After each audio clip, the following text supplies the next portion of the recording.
So hello and welcome back to the Brick Den and the second update for building Arkham Asylum. Now we're going to start this update off with my part of the Rebel Lug Like My Bricks bulk order, which is well overdue. I did get this a long time ago, but I'm finally showing it now because it's relevant to this video because I'm going to be using the lights in Arkham Asylum.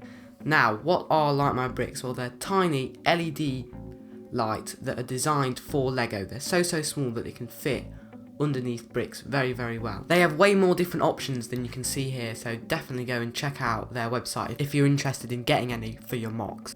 I think these lights are going to add another layer of detail to the MOC and I'm extremely excited to start implementing them. So now back to building, and I'm starting off with building a small boat port and also the bridge to the entrance to the asylum. But my main focus for this video is this room, the van entrance room, where prisoners will be dropped off and taken into the asylum. It's going to include a power function door very similar to the one I built on Dequar, a MOC from a while back, which I'm going to also be building in this update. But now, before I move on, I just want to show you this section in a little bit more detail.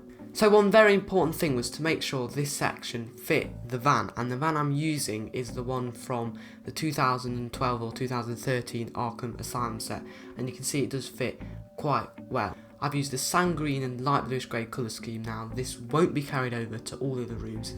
Every room will have a different colour scheme to give it that jumbled together look, so it doesn't appear like it's all been built at the same time. You can also see I've used a printed piece. It's not a proper Lego printed piece, but a piece that I got at Brick from last year, which is a fire exit piece. Really nice little detail. You can also see a really nice black handrail over here on the left side, which I'm very happy with.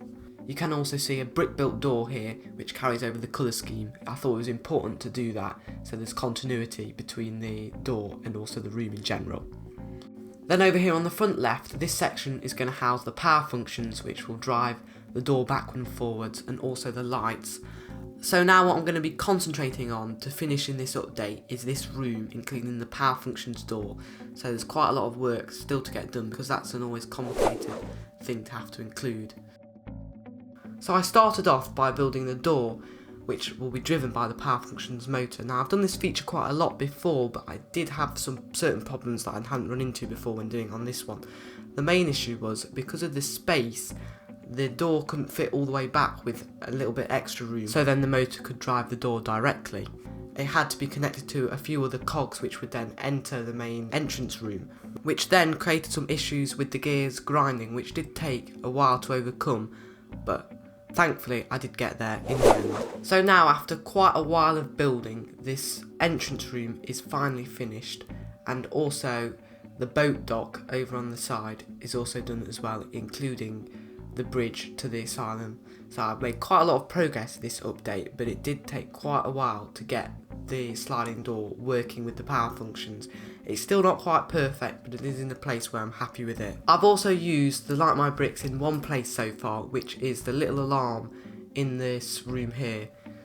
Also, this side over here, if you think it looks a little bit under detailed, well, don't worry because it's all going to be covered up. This side's all going to be rock work. However, this side over here is actually not going to be rock work. It's going to be a brick wall, which I've started to work on, and I'll finish in the next updates or in between the updates. You can also see along the bottom I've continued the same sort of detail which I have on the other side, just so it has some nice continuity. So that is all that I've built for this update. I've made quite a bit of progress, well at least I think I have, but still there is a lot still to go. I've only started on this one island really, there's still the other two to completely start, and there's still a lot of work to do on this one. But anyway, that does bring this video to an end. I really hope you enjoyed it, and I hope you're beginning to see how this new update format is going to be going. I'd also very much like feedback on that in the comments. But most of all, if you did enjoy this video, don't forget to leave a like and also subscribe so you don't miss the next updates. But most of all, thank you so much for watching.